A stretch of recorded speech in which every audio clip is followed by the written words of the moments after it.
Some of them are propped against the attic wall. Some are sprawled out on the couch.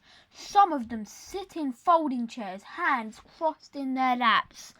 Wilbur's the only one lucky enough to have his own armchair. When Dan and I were little, we were afraid to come up the attic. I didn't like the way the dummies stared at me. I thought their grins were evil.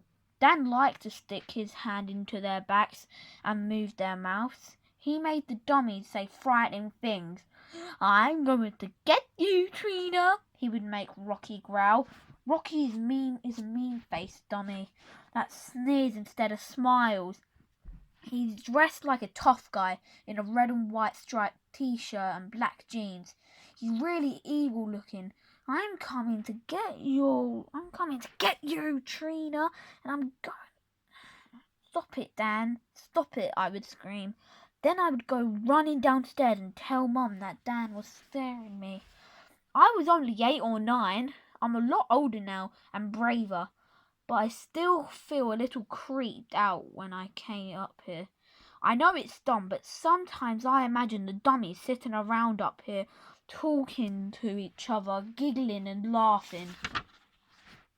Sometimes late at night when I'm lying in the bed, the ceiling creaks over my head. Footsteps. I picture the dummies walking around in the attic, their heavy black shoes clonking over the floorboards. I picture them wrestling around on the old couch or playing a wild game of catch, their wooden hands snapping as they catch the ball. Dumb? Of course it's dumb. But I can't help it. They're supposed to be funny little guys, but they scare me. I hate the way they stare at me without blinking.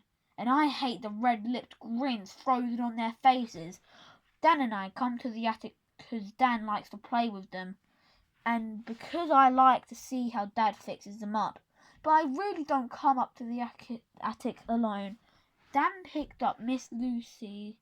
That's the only girl dummy in the group. She has curly blonde hair and bright blue eyes. My brother stuck his hand into the dummy's back and perched her on his knee. "Hi, Trina," he made the dummy say in a high, shrill voice.